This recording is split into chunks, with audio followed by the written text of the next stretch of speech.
Today's episode features explicit content involving children that some listeners might find disturbing. Listener discretion is advised. We like to drink beer, a lot of it. After a long night of drinking and talking crime and conspiracies, there's nothing that wakes us up and gets us ready to start the day better than Just Brew coffee. With a great selection of roast levels to choose from, you're guaranteed to find one that suits your style. Small batch roasted to highlight the unique features of each coffee bean, Just Brew Coffee caters to both casual and hardcore coffee drinkers alike. Since 2010, Just Brew Coffee has worked tirelessly to perfect the roasting process and technique, which has resulted in seriously delicious, always flavorful, and never bitter tasting coffee. If you're already drinking JBC, raise your mug. If you're not, raise your standards. Check them out in social media and remember, they roast, you just brew. Check out their new online store at youjustbrew.com and up your coffee game today.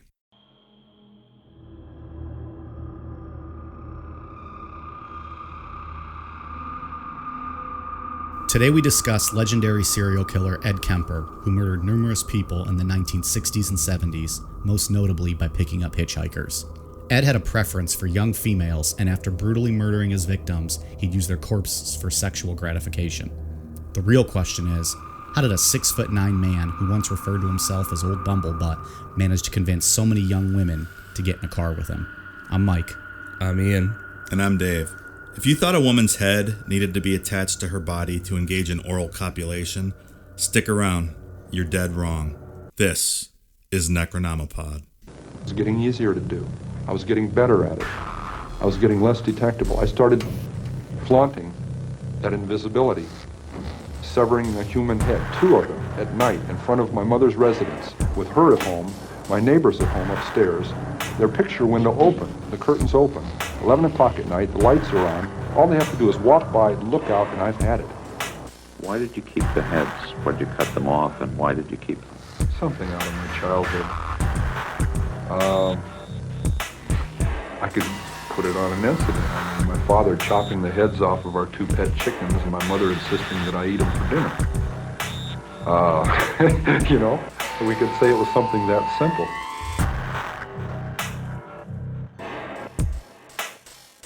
All right, so today, 2 things off the top. One, the goal of today is for me not to get sick sitting in a small room with either of you two. You're both getting off illnesses here. I caught a bit of a Necronomicold here the past week.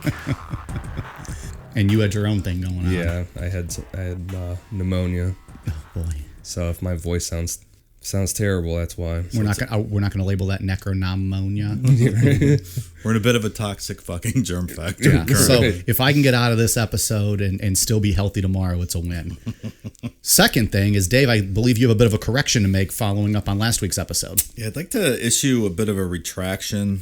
So in talking about Heaven's Gate last week, I referenced that Little Bo Peep was a sheep, not a shepherd girl. Clearly, I'm an imbecile without any expert knowledge on nursery rhymes, so I'd just like to apologize for that idiotic statement I made. I apologize to those I hurt with my comments. It was unbecoming of a professional. Clearly not great. Not my finest hour. We corrected it. Now you. We're good. Now we focus ahead on this week. We got a fun little topic today. Ian, what do you got for us? So today we're going to be talking about Ed Kemper, the co-ed killer. He was one of the first to talk to the FBI's behavioral unit, going back to interviewing serial killers and whatnot. There's tons of information out there on him. And if you listen to our trailer when we reference skull fucking, this is the episode where it came from. Yep. This is where it all pinnacles here. So yeah, let's jump into Ed Kemper. He was born December 18th, 1948 in Burbank, California.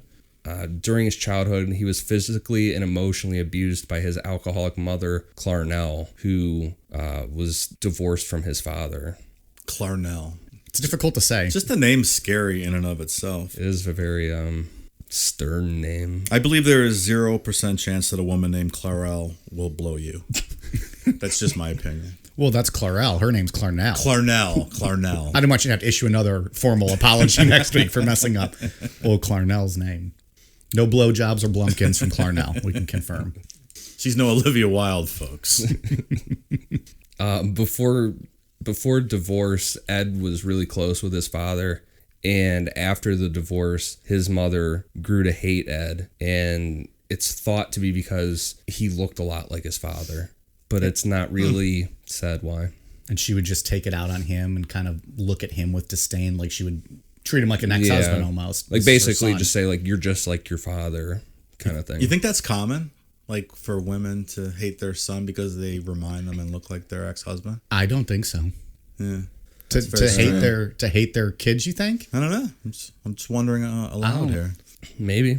I mean, I'm sure it happens. Like if that kid of yours reminds you of that, that husband. I would like to think you would have more to out. think of with your own kid than for it only to be a reminder of your ex-spouse. Yeah, I wonder. I would think. But yeah, that's what basically he was just a reminder of his dad, which she hated. Was his dad a piece of shit to Clarnell? No, not like any reason why she would have so much disdain for her ex-husband and or for Ed? No, nothing. I mean, we'll see. His dad kind of is a piece of shit later on. We'll get into that, but nothing like between the two of them. Stories riddled with pieces of shit. Right. Yeah. One of Ed's favorite games to play as a child was a game he and his sister invented called Gas Chamber, where he and his sister would take turns flipping an imaginary switch, and then the other one would pretend to get the gas and then fall on the ground and like wiggling around dying, pretending to die. We call that a Dutch oven game at my house. And it's around this time that while his sisters and his mom were allowed to be in the main part of the house, at 8 years old, Ed was forced to live in the basement at all times except for dinner. Well, he was allowed up during the day, but most of his time was spent in the basement, especially all night. Locked down there by his mom. In the dark with rats running around and all sorts of stuff. From what I remember. That's really great to do to an 8-year-old kid. I know he said he was terrified of the dark. Yeah. There was a pull string light at the front of the door and a pull string light where he slept. So he would leave this one on, run down this way, turn that one on, then run back to turn the other one off because he was afraid of the dark. Yeah, I would be too probably at that age. It was like it wasn't a basement like there was a normal door or anything. It was a trap door kind of thing. So when it was time for dinner, they would move their dinner table out and then let Ed up. Yeah, it was like in the floor, right? It was like a crawl space almost. Yeah, right down there. It wasn't like a finished basement with a big theater room. Yeah, it was not a man cave as we know them today. I don't think it was. So yeah, they would move the dinner table out, let him up, and then dinner's over. All right, Ed, back down there and seal him back up. Clarnell's a real something. I mean, you get into that nature nurture argument with all serial killers, but clearly she's breeding a serial killer from a young age. Yeah. Well, we wonder why he has issues with women. Yeah. Sure. And she started doing this to him because she was afraid that he was going to molest his sisters. But there's no evidence of that, This was kind of in Mom's head. Right. That, he's going to do this. Let's lock him in the basement. I mean, he was an odd child, and you didn't play Gas Chamber as a kid? No. Was there any evidence his father molested the girls? Like kind of more. That's what I keep sins thinking. Of the father being... what did the dad do that one made her Clarnell hate him so much, and then project all that onto Ed? Yeah, maybe I didn't even think of that. Maybe he did something. He was fucking around with kids or something. Maybe. So at this time, being down in the basement, that's where he started to really hate women because his mom and his sisters are both upstairs. Sure. He's stuck downstairs, and he said that he would start pulling the heads off his sister's Barbie dolls, and he was fantasizing about killing the females upstairs, is what he said. So I have a page here I printed off for the show of a bunch of Ed Kemper quotes. I thought we could kind of intersperse them throughout the show as they come up. So here's one about the dolls. I remember there was actually a sexual thrill. You hear that little pop and pull their heads off and hold their heads up by their hair, whipping their heads off, their bodies sitting there. That'd get me off. So even as a young kid, he was getting off, popping these little doll heads off. Pop goes the head and pop goes a load in his pants. This is like 8 or 9 years old at this time. That's nuts. That's so young. Yeah. One to even just be having those sadistic, sick thoughts, about popping heads off and wanting to hurt the ladies upstairs. But yeah, like I like to light G.I. Joe figures on fire and stuff. You weren't getting off on it. It's a little different. He had one of the 3 signs from the McDonald triad, which was he had the harming animals. So it was harming animals, bedwetting, and lying. Setting fires. Setting fires. That's right. Yeah. So you also, Dave, had one of those. There you go. Burning your G.I. Well, Joes. one by itself didn't necessarily mean anything. Setting fires is setting fires. Arson's fun sometimes in a controlled environment, all right? Yeah, so I mean, he had the whole harming animals aspect of it. And like most of these guys, it's always cats that they end up going after. Wow. Is it the Good. easiest? Is that why? I don't know. I They're think it just was, dislikable animals, Dave. No one likes cat. A lot of people like cats. I hate cats. I hate cats. I think it was Richard Chase when I was reading about it, where it said that it was like a female thing, like that cats were like they represented more of a female type animal. So if that's what you're That makes sense, I guess. drawn to kind of attacking or hurting or killing, then that's what you would do. Maybe because they also don't show they're household pets, so they're readily available, and I think in general people become more attached to dogs because they show feeling back or attention back or love. So cats, they're heartless, soulless creatures. So You can get a free cat any day of the week. Everyone's giving away kittens. right, go to Richard Chase's house. He's got a whole bunch of probably cats and bunnies and all that stuff. Yeah, I mean, he had bunnies for days. Didn't we make a murdering the pussy jokes about Richard Chase and his cats? We did. This broken D. The family had 2 cats, one of which he buried alive and then later dug it up and stored its remains in the closet of their house. Did he have some Febreze? How did that work? His mom found it and somehow he explained it away and got himself out of the... It's amazing how in all these stories, like the parents just let so much go without addressing it. It was the same thing, not to keep going back to the Richard Chase, but like when his mom saw him kill those animals Right in front of her. and now mom finds this and doesn't address it with anybody, even if she didn't know it was him. You find a dead cat in your house, you're not going to address that with someone? Yeah, I mean, what year is this? 64, I think? Not even earlier. Yeah, I mean, In the I don't know. 50s. Who knows? I mean, I would think it's weird as fuck if Michael had a dead animal in his... Right. I feel like, why? I mean, What's if you just happening here? opened your linen closet and there's a dead cat in there, you're not going to be like, this is odd. Yeah. But yeah, so he explained it away, and then he killed the other cat by using a machete, and he chopped the top of its head off, like chopped its head in half. So... At least that was quick, not buried alive. It's a little better. Right. At the age of 14, Ed ran away in search of his father. He ended up finding his father in Van Nuys, California. His father had remarried and had other children and didn't want Ed staying with them. Ed said that him just being around gave his stepmother migraines. It's a self-esteem booster. Jeez. Have this lady telling you that you give her migraines all the time just being there. We're seeing a blueprint for a future series. Yeah. I'm starting to get why he hates females. Yeah. No, and it's just like a bunch of letdown, Like he absolutely idolized his father, and he had this made up idea of their relationship in his head, and then he gets out there and it's, Yep. He doesn't want him. Right. And so he was sent to live with his father's parents on a 17-acre farm in Norfolk, California. And I didn't put it in the outline, but Clarnell already knew about the animal killing. Like she already thought he was weird. She's For quoted, her own reasons, right? she thought he was weird beyond that. Yeah, she's quoted as calling him a weirdo, quote weirdo. So she actually called his father and said, and when she heard that he was going to live with his grandparents, she said, "Don't be surprised if you wake up one morning and he's killed both of them." Wow. Yeah. Man, that's creepy. I wonder what's coming next.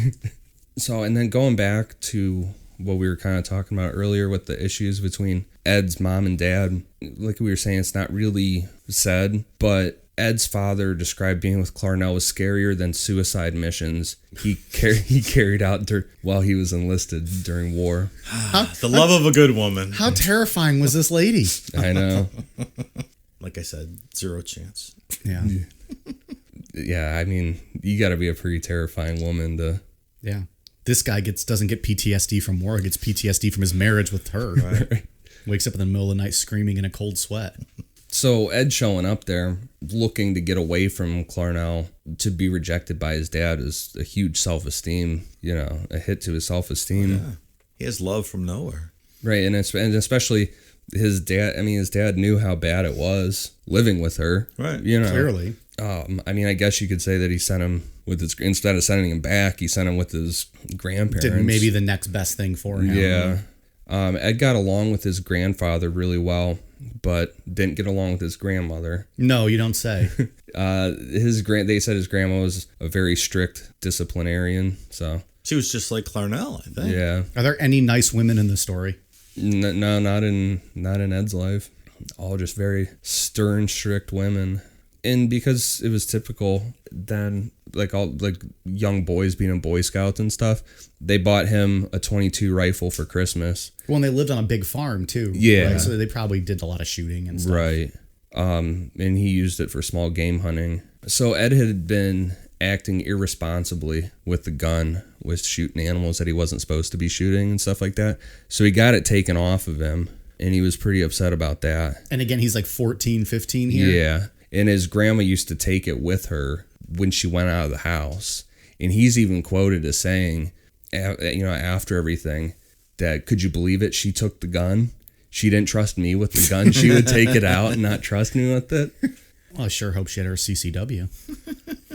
So ultimately, on August 27th, 1964, Ed was 15 years old, and he used the rifle to shoot his grandmother in the back of the head as she sat at the dining room table typing a children's book that she was working on writing. Can I interject with an Ed Kemper quote here? Sure.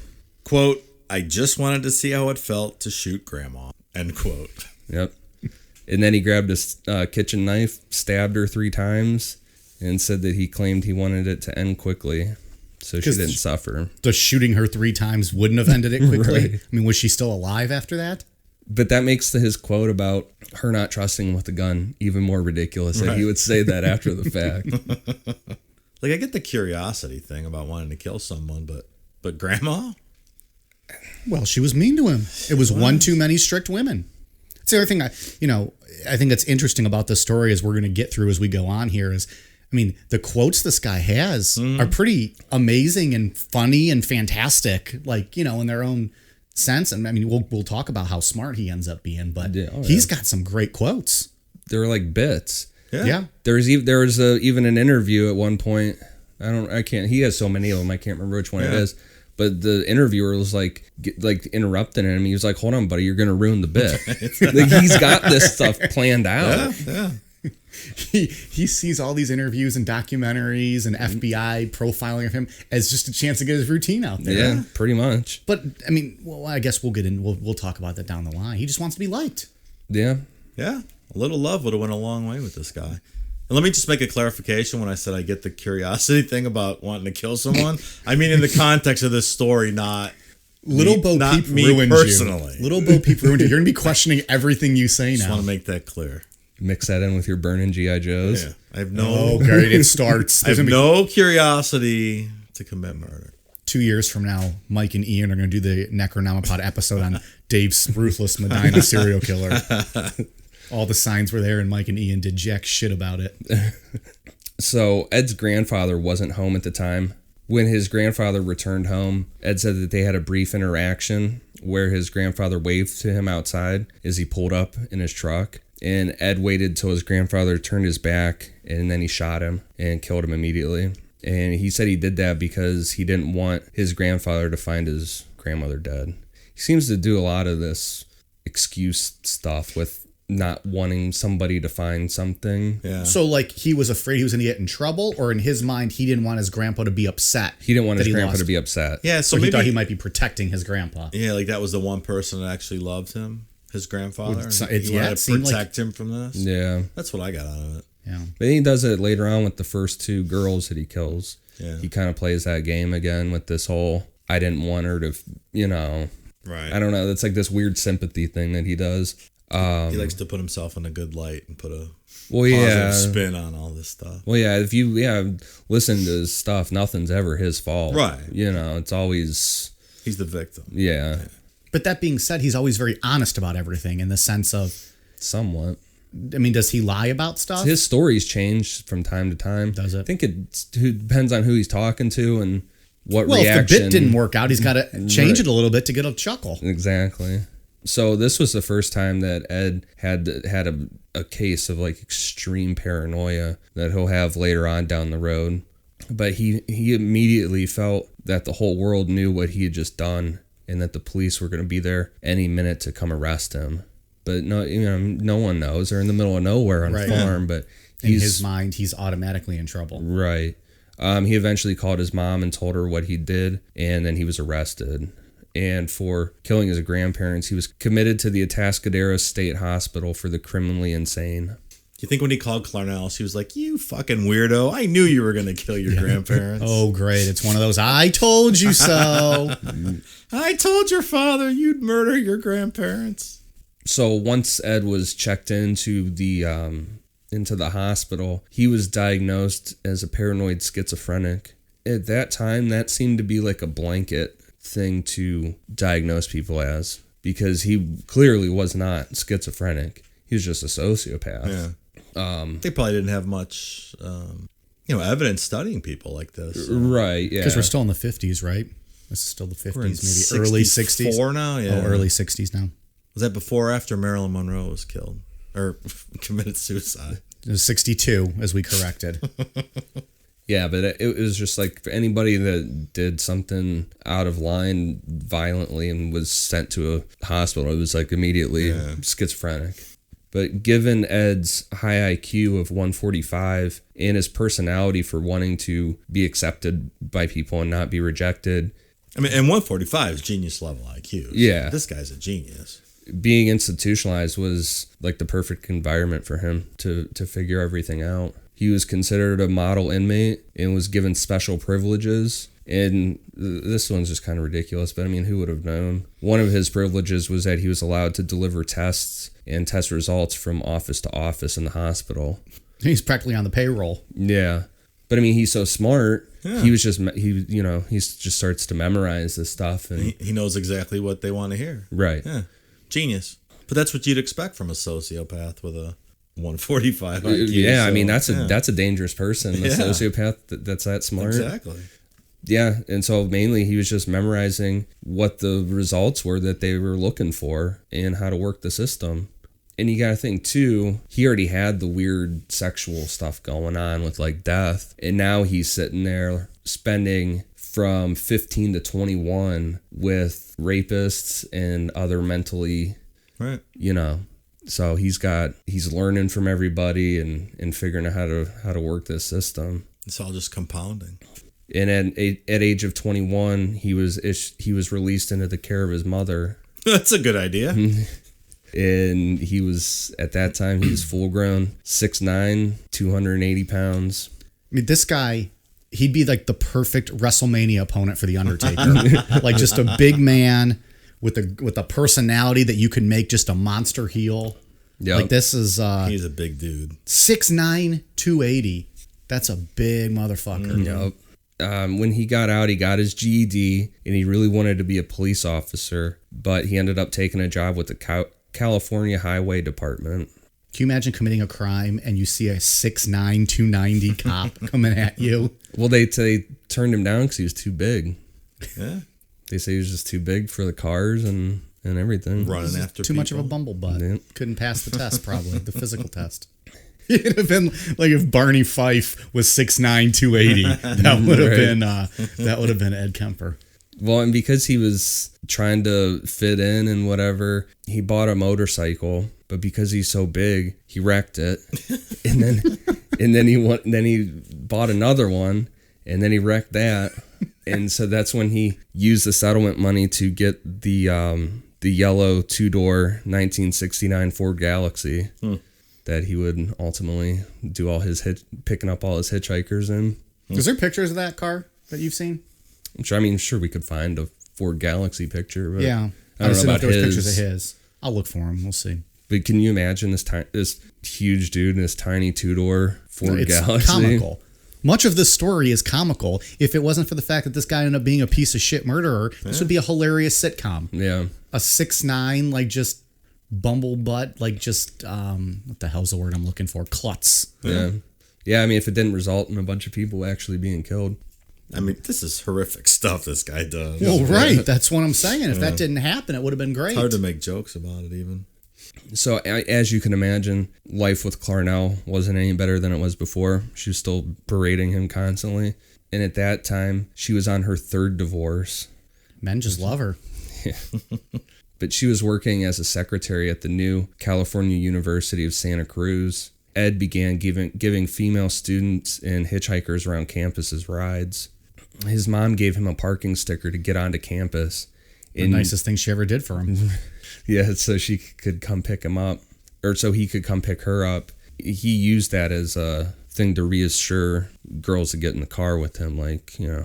Because it showed he was like a student or like he was a student, yeah. I mean, I know things are different now, but there's an awful lot of hitchhiking back then that just seems so...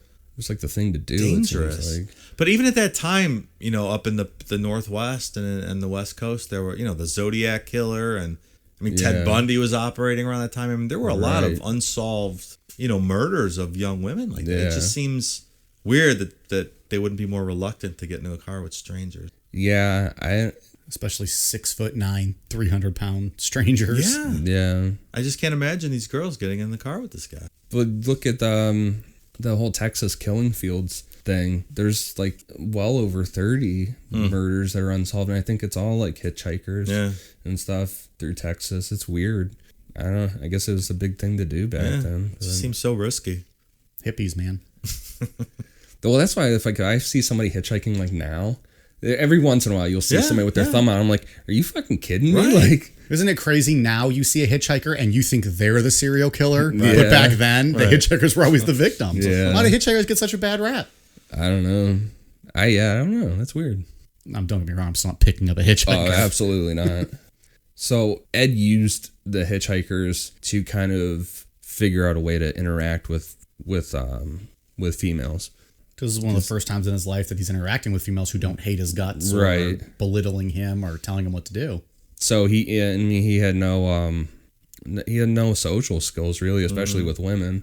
Well, those 16 to 21, he was pretty much just in solitary confinement in the mental hospital. So right. That's the age when you hone those social skills. He figured out, just like he did in the hospital, how to manipulate the situation and if he said something weird, how they would react, just figure out how to talk to them to get them comfortable.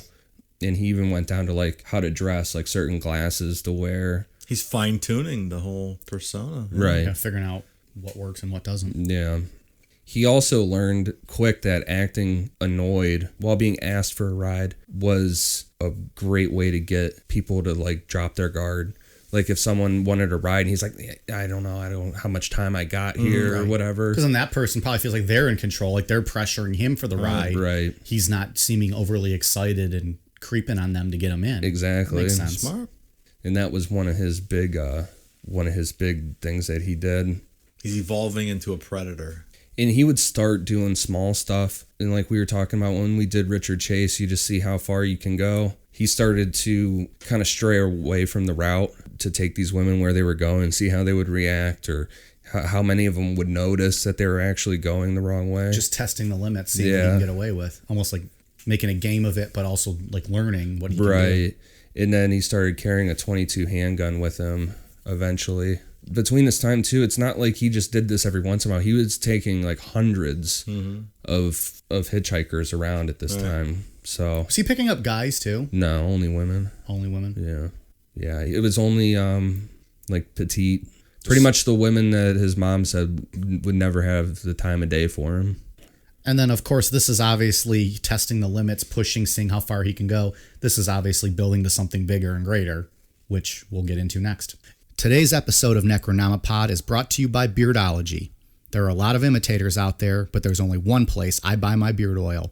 Beardology beard oil nourishes your skin and won't leave you with that greasy feel. With over 17 cents available in their extensive product line, I trust my beard to Beardology. You can find Beardology at beardology.co. Use code NECRO15 to receive 15% off your purchase. Beardology. Discover the best way to avoid the shave. So on May 7th, 1972, Ed finally decided to put into action what he had been building up to. He was driving in Berkeley, California, when he picked up two 18-year-old hitchhikers that were Fresno State students, Marianne Pesci and Anita Mary Lucchesa. They believed that he was going to be taking them to Stanford University. After driving for an hour, he managed to reach a secluded wooded area near Alameda, which he was familiar with from working at the highway department. Without alerting the two girls, he had changed the directions from where they had wanted to go. And here he intended to rape them. But having learned from the serial rapists at the mental hospital, the number one rule is to not leave witnesses. So, yeah, great education. Yeah, right. So he, instead of just going through with raping them, he handcuffed Pesci and locked Lucchesa in the trunk. He stabbed and strangled Pesci to death before killing Lucchesa in a similar manner.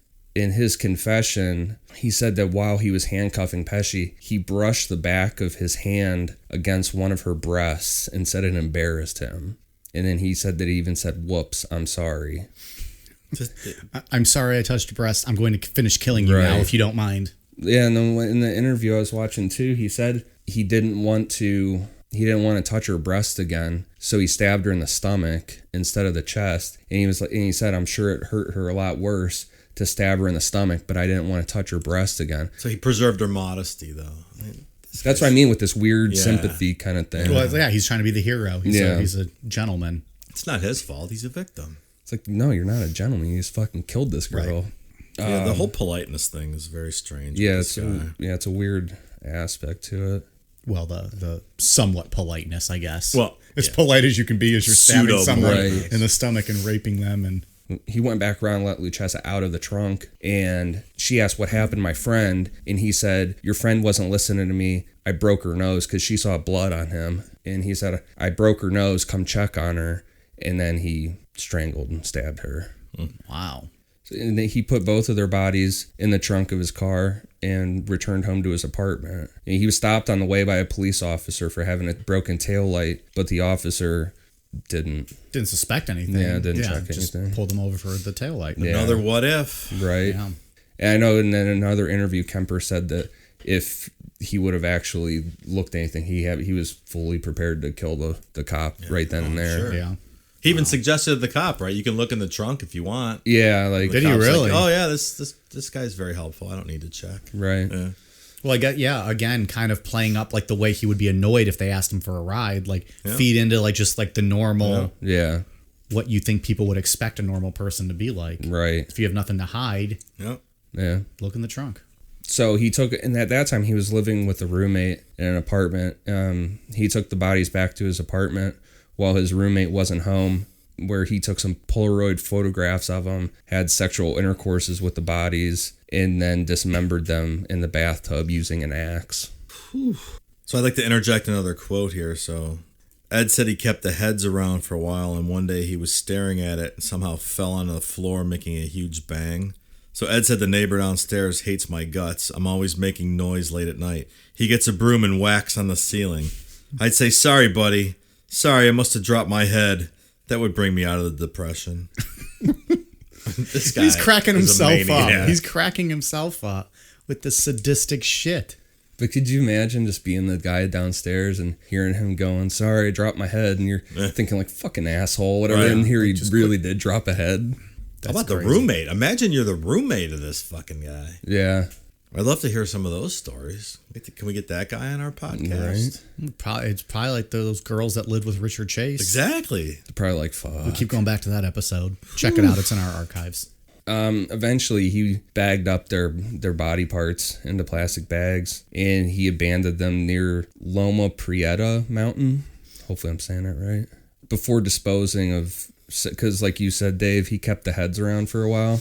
Yeah. So before he got rid of the heads, he engaged in irrematio with both of their heads. Oh. This has become one of Dave's favorite subjects to explore. Well, I mean, it's one of the most interesting things I learned about this whole fellatio versus irrematio. So, you get into the skull fucking comment we made. So, fellatio is the active, with the girl being active, and irrematio would be where you get into the skull fucking, so the girl's passive. So some of you. So it's who's the aggressor in that situation? Yeah, I never heard that word before. Irrematio. Some of you with less than enthusiastic partners may be more familiar with irrematio than fellatio.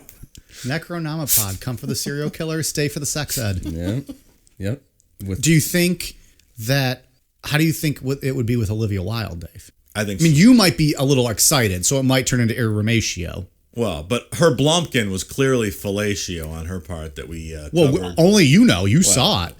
I would imagine I'm telling you that she was fellating, not being irremated. What's his name? Who did you?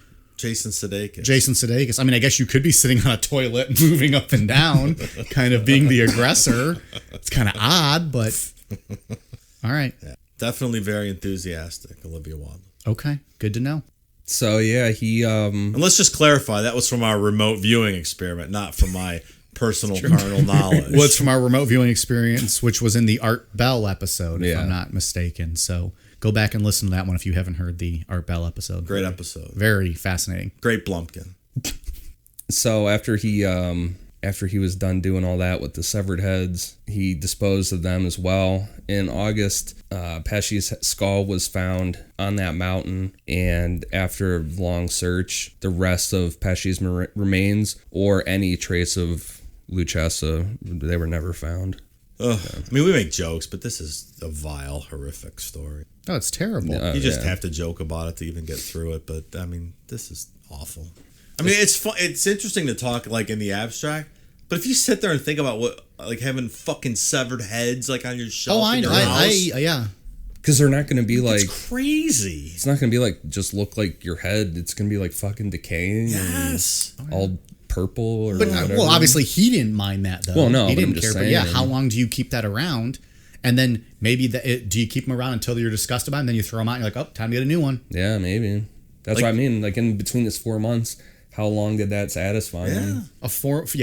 Do you like having a decaying head in your apartment for 4 months? Like, do you have downtime where you're just kind of watching, I don't know, what was on TV back then? Gunsmoke or something? You just glance over this fucking head on your shelf? But to him, it was like a trophy to him. It's just, man. That's weird.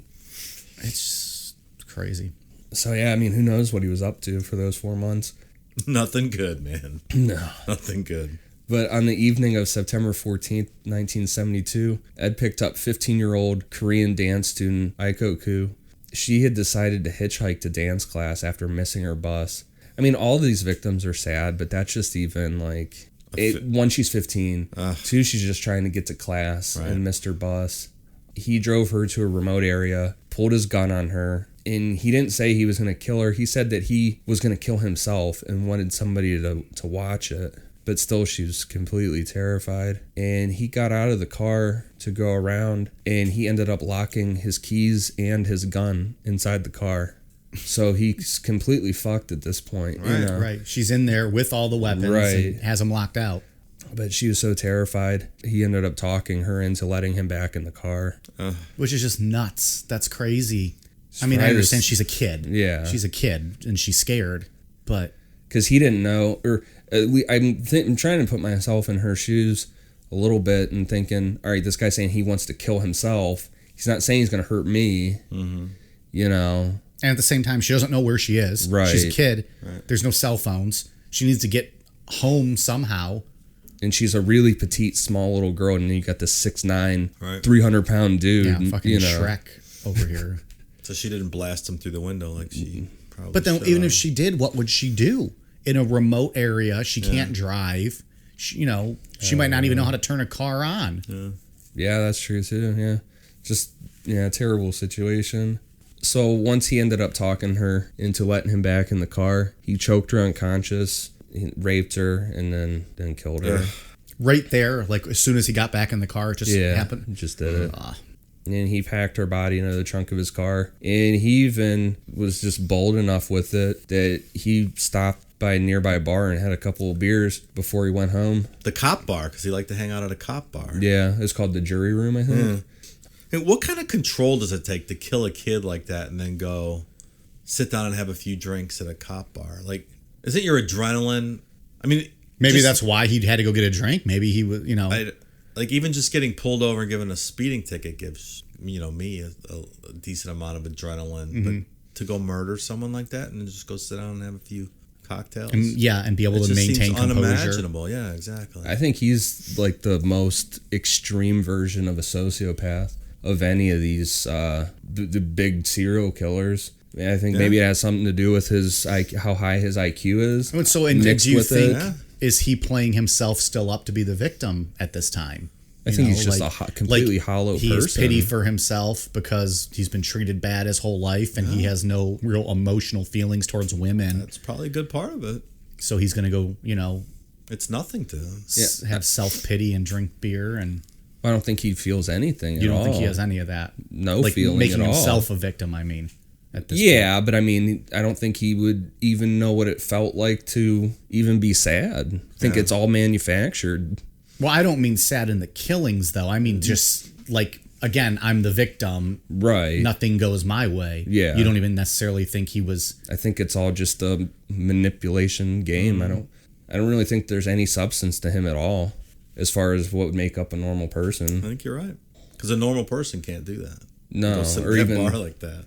Even remotely do that, right. Or even get into a fight with, a fist fight with somebody, and then just nothing even happened. You would at least have some adrenaline going or something. It was like stepping on a bug for him. It was nothing. Yeah. He was quoted too as saying when he got out of the bar, he went back to his trunk and opened it, and he said, quote, he was admiring his catch like a fisherman. Yeah, that goes to what we were just saying. Yeah. Back at his apartment, he had sexual intercourse with her body before dismembering her and disposing of her remains like he did before. Jesus. There's another gap here, because the next time he does something is on January 7th, 1973, so that's another what? Another 4 months, so he's at 4-month intervals here? Yeah. Yeah, so it's another however long he decided to keep the remains around or whatever he was doing. I bet those intervals get shorter and shorter. Foreshadowing. I'm just guessing. Foreshadow. Yeah, so January 7th, 1973, Ed, for whatever reason, moved back in with his mom. Yeah, he just can't kind of get away from her. Right. Comes out of the hospital and lives back with her. And yeah, but isn't that going to cramp your style a little bit if you're living with mom and dismembering and fucking corpses? You would think strategically. Ma, I'm trying to get some Iramatio down here.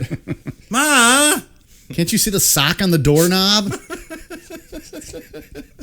He was so on that 7th, he was driving around Cabrillo College campus when he picked up 18-year-old student Cynthia Ann Shaw. He drove her to a remote wooded area and shot her with the .22 caliber pistol. And just like the other ones, put her body in his trunk and drove to his mother's house, where he kept her body hidden in a closet. You know what else he's mixing up or staggering his methods of killing? He's strangling, stabbing. Now he's using the .22. Yeah, he's mixing it up. Yeah. Is that common with that? serial killers to mix up the way they kill, or is it typically they have their one method? Yeah, I don't think it's very common. Yeah, it's not very common. It's interesting then why he would do that. Yeah. Do you think there was more for him sexual gratification to strangle someone and have that contact? Or do you think it was more so he just got the gratification of using their corpse? I don't know. Good question. It didn't seem like he was sexually attracted to the women when they were alive. You know what I mean? Yeah. Not to make a joke of it, he was more into the after effect. I think that's right. Which would then maybe make you think maybe it was nothing to the choking that would get him off. Or He probably got that. bored with the method of killing, so he mixed it up. Yeah. He was really, like you said, waiting to get to the next part. It's also interesting that with his grandma, he didn't want her to suffer, so he shot her and then stabbed her. But then you're going to strangle people. Clearly, they're going to suffer. Yeah. And or like you said, Stab stab the one girl in the stomach. Yeah. So he's becoming more. But then he had pushing the limits into torturing them almost. Right, but then he had an excuse for the stabbing the girl in the stomach because he didn't want to touch her breasts. Yeah. So Well, the guy's not a creep. I mean, come on. It's got a little bit of class, right? Boy. So when his mom left for work the next morning, he had sexual intercourse with Cynthia's corpse. He removed the bullet from her head and then dismembered her in his mom's bathtub.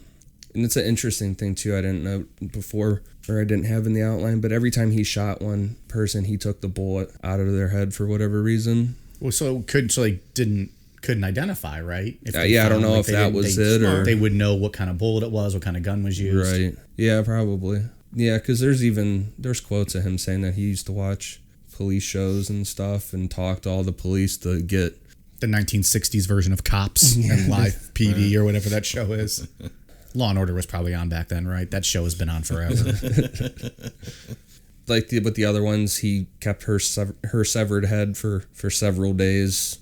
And with this one, he said that he was regularly engaging in irrematio with her head. The scene in this place, it's just unimaginable. I mean, I don't know. You would have to assume... I mean, I've never smelled a dead body before, but I would just assume that if it was in your hiding in a closet in your house, wouldn't you smell it by the next day Absolutely. at least? Wouldn't you smell something and be like, weeks, what the fuck? months later. So years ago, when I graduated from college, I went on I had a history degree. I went on a World War II trip after graduation. And we went to, and I can't remember the museum. I believe it was somewhere in London, but it was a World War II museum. And they had a room that was like a makeshift, like bunker type. And there was like the noise and smoke and bombs going off. And one of the scent they had going through was the scent of rotting flesh.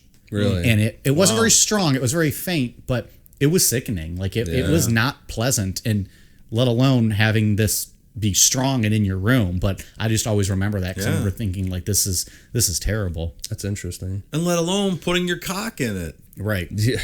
Right. Being able to get off on fuck? that. Yeah. And he kind of switched it up with Shaw's head. There's two different accounts, and then both accounts come from him. The first one that he's on record giving was that he buried her head in the ground facing up at his mom's window because he said his mother always wanted people to look up to her. Here you go, Mom. Fuck you. This is next level stuff. And the other thing that he said about her head was that he would pretend to have a relationship with it.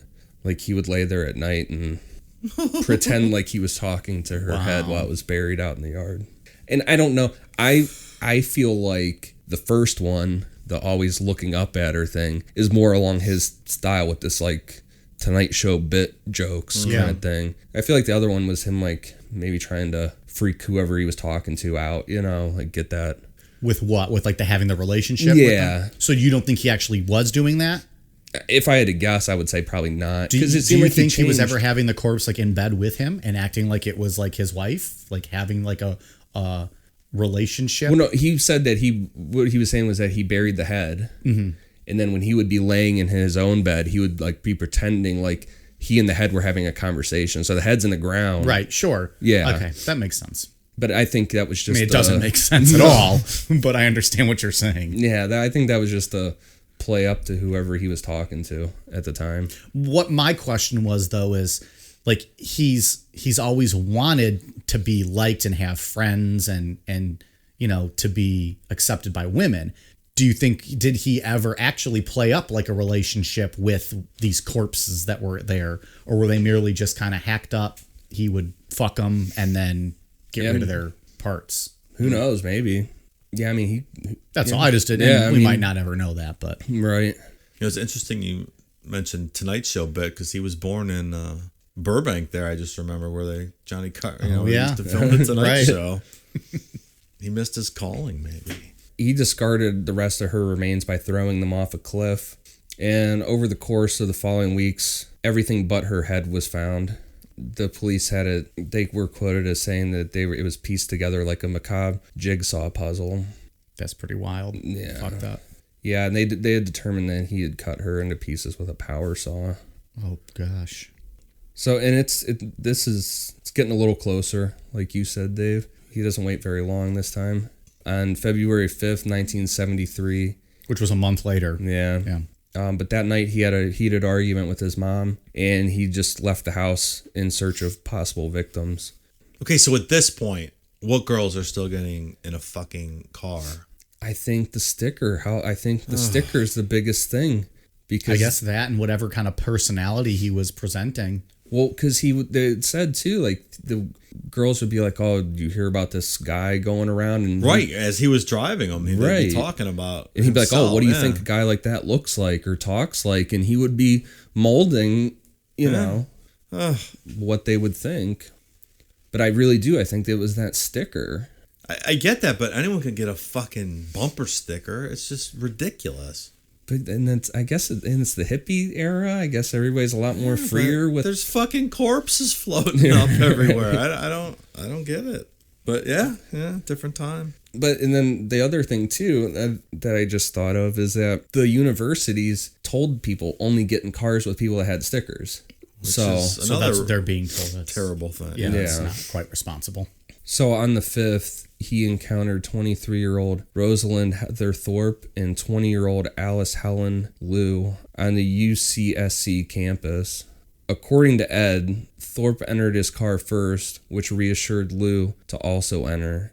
And then he didn't waste any time with it. He immediately shot Thorpe and Liu with his .22 caliber pistol and wrapped their bodies in blankets. I mean, he was still on campus at this point. I mean, that's pretty bold. Yeah, I think it's a fever pitch. Yeah, I think it's this fight with his mom. Yeah. Because him just like playing off stuff, but whatever. In the interview talking about this one, he said that me and mom had a real tiff. So Tiff. he was super fired up. And then he brought the victims back to his mom's house. This time he beheaded them inside the trunk of his car and carried their headless corpses into his mother's house to have sexual intercourse with them. He then dismembered their bodies, removed the bullets to prevent any identification, and then the next morning discarded their remains. Man. So that was a real ramped up experience there. Yeah. That was a hell of a tiff with his mom. Right. The remains were found at Eden Canyon a week later, and more were found near Highway 1 in that area in March. Like a month later, then they were finding these body parts. So I'll interject here with another Ed Kemper quote from his interview later. The head trip fantasies were a bit like a trophy. You know, the head is where everything is at. The brain, eyes, mouth. That's the person. I remember being told as a kid, you cut off the head and the body dies. The body is nothing after the head is cut off. Well, that's not quite true. There's a lot left in the girl's body without the head. Whoo! Yikes. It's a lot to that. I don't even know what to say about that There's quote. a lot to that one. So on April 20th, 1973, after coming home for a party, Clarnell woke Ed up when she came in. And she was sitting in bed reading a book, and she noticed Ed come into her room, and she said to him, I suppose you're going to want to sit up all night and talk now. And Ed just replied, nope, good night. What a nice mother. Yeah. So loving and caring. But, I mean, I don't know. At that, you would imagine he probably wanted to do that all the time. Just sit and talk and whatever, and he's older now. I mean, I guess so. I'm not like defending her, I'm just saying. A little love when he was a 10-year-old might have gone a long way. Yeah, might have far fixed now. all of this. You reap what you sow. Also, a few blowjobs, and you might not have had 3 different husbands all leave your ass. He then waited for her to fall asleep, and he returned and beat her head in with a claw hammer and then slit her throat. I'll show you, Ma. Yeah. What's a claw hammer? Like a... It's like a gardening. I mean, I know how a hammer works, but is it? Well, I assume when they pointed out, it would be he hit her with the claw port, right? Oh, the hook side of the Yeah, hammer. Okay. right. That makes sense. Sorry, I didn't know if it was... I was motioning. Yeah, you were motioning, and I was like, yes, hammer. I know how a hammer works. I'm asking what a claw hammer. So this is he gets pretty wild here. He decapitates his mother's head and then has Iramesia with it, and then used her head as a dartboard. He's throwing darts at it. Yeah, no, he's playing After darts at Mom's he head. just fucked it. Cricket with Clarnell. After he was done using it as a dartboard, he just set her head on a shelf and screamed at it for like an hour. Can you imagine the scene in this room? Like just Holy shit. So he kills his mom, cuts her head off, fucks it, then uses it at a dartboard, and then just sits there and screams at it. Absolute madness going on. This is off the charts. He said too that he cut out her tongue and her larynx and put them in the garbage disposal. The garbage disposal couldn't break down her vocal cords, and it was shooting them back up into his face. think the tongue was smacking him in the head? I mean, if this is not a metaphor for your mother never shutting the fuck up, Right. nagging you even when her tongue's been cut off. Well, that's what he said. He was quoted as saying, that seemed appropriate, as much as she'd bitch and scream and yell at me for so many years. Oh, that's just comical. But imagine thinking that, like it's all shooting back up at you, and you're just like, fucking figures, all that bitching and screaming. Like, how removed from reality are you at that point? Yeah. In the documentary, the reenactment had him just like leaning over the disposal, and instead it kept like shooting back up out of there and hitting him. Fucking ridiculous. He then had sexual intercourse with her corpse and hid it in the closet and went out to drink some beers. Had to go have a cool down beer, I guess, after all that work. That's probably the most intense cool down beer ever after doing all that. Yeah, I would say so. Did he go to the cop bar? Yeah. Go to the jury room and have some cool down? That was his place. Yeah. That was his cheers. He was Norm. Hey, Bumblebee. Yeah. His 6'9", 280-pound ass sitting on one of those bar stools. Right. Upon his return home, he invited over his mother's best friend, 59-year-old Sally Hallett, over to the house for dinner and a movie. When Hallett arrived to the house, or she came in and told Ed, she was like, "I need to sit down. I'm dead." That's what he said. He said that was her exact words. And then, and in his mind, he was like, "Bitch, you don't even know." Yeah, because she sat down and he strangled her to death and decapitated her head and spent the night with doing the same deal to her body. So on the documentary, the one of the detectives said that during the interview, Ed admitted that he had an orgasm as he was strangling this lady. So there was something to wild. that's what I talked about earlier then. If he was getting off on that physical contact at all. Apparently this time he was. Wow. Weird. That woman just saying I'm dead, it's not funny to laugh at somebody being killed, but it's just, of course not. I just picture somebody, whoever could be best friends with Clarnett. Number one is probably a miserable human being to begin with. Clarnell, sorry. That's a hard word. I know. I got it wrong Clarnell. earlier. Both of you issuing apologies next week. But she's probably a pain in the ass woman too, just like Clarnell. So for her to come in probably all crabby and shit and just sit down and say, "I'm dead. I'm dead, Ed. What do we for? Well, Maybe he that got heard away that. from me. Maybe he heard that. He immediately got a hard on, and then all it took was just touching her and choking her, and boom. Right? That was it for him. And boom goes the dynamite. I haven't heard that in years. So great. That's great. If you guys out there listening have never seen the "And Boom Goes the Dynamite" news clip, we will tweet that out because it has nothing to do with this story. It's just a hilarious clip. That poor kid just struggles to get to that newscast. We'll send that out. So Ed got that whole sense of that paranoia going on like when he first killed his grandparents. And he left a note for the police that said approximately 5:15 a.m. Saturday. No need for her to suffer anymore at the hands of this horrible, murderous butcher. It was quick, asleep, the way I wanted it. Not sloppy and incomplete, gents. Just a lack of time. I got things to do. So immediately from leaving the scene, he drove nonstop to Pueblo, Colorado. And after not hearing any news on the radio about what he just did to his mom and her friend, he found a phone booth and called the police. And that's the thing, is he was super paranoid. He was expecting the whole world to come after him. Right. So he's like sitting there listening to the radio and nothing's coming up. But he left a note. Why could nobody have found it? But I mean, think about it. Though. I'm kidding. No, I know, I know. But like, who the fuck's gonna miss Clarnell immediately? She had one friend and her friend was there with her. You could have stopped that sentence at "Who the fuck's gonna miss Clarnell?" Right. Nobody. Over the weekend, no less. Yeah. So he called in and confessed to the murders of his mother and her friend, but the police didn't take him serious at all and told him to call back another time. They thought he was fucking around. Because they knew him from the Like jury just room. a goofball from the jury room. Right. He's probably drunk. Oh, bumblebutt, you're great calling drunk. us. Yeah. Yeah, so he kept calling back. He called back numerous times. Really, guys, I'm serious. I killed my mom. Go to bed, Ed. Yeah, and he kept telling him, "I'm the co-ed killer. Like, I'm responsible for all this." And they thought But I mean, they thought he was drunk. If it was like a drinking buddy, bar buddy, you wouldn't believe him. If one of you came to me and all of a sudden was like, oh, just so you know, I'd be like, go fuck yourself. Yeah. Come on, quit messing around.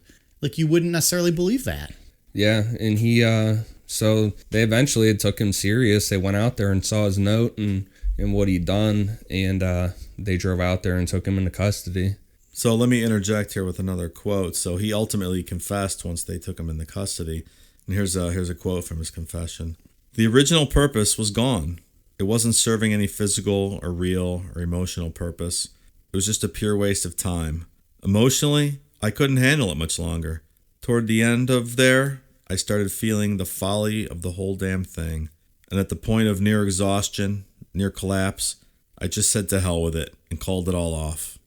He was bored. And that was that. He was tired of it.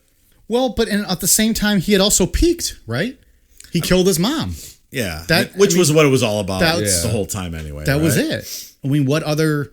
Yeah. Where do you go from there? You've got your white whale, so to speak, like the one that you kind of were after. I think you're right. That's and what none it of was. these guys really ever get to that. The root of it, really, you know, these guys that have the mom issues or whatever. Right. And luckily for everyone else, because this guy could have went on indefinitely. I mean, you see how easy it is to carry out random murders. Well, it'd have been interesting. It makes it sound bad.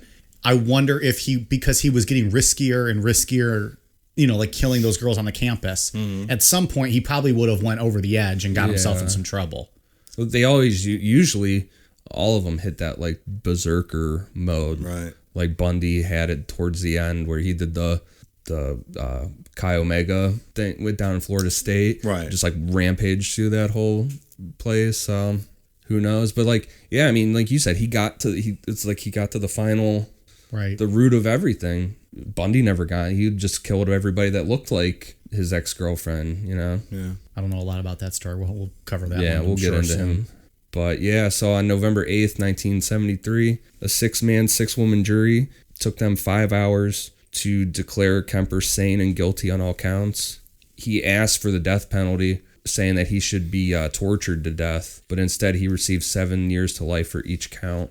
And that was because, and I didn't know this until looking into more stuff today, that the death penalty was put on hold nationwide at this time. Back then, yeah. Was it? I don't think I ever knew that. Yeah, I didn't know that until today. How long? Do you know about that? Like, what was the reasoning for that? I think the Supreme Court had a ruling. I don't remember specifically. I can't give you a... That's interesting. I don't think I ever heard that before. I think it's why none of the Manson family got death penalty either. Right. Yeah, because that was all around the same time, kind of.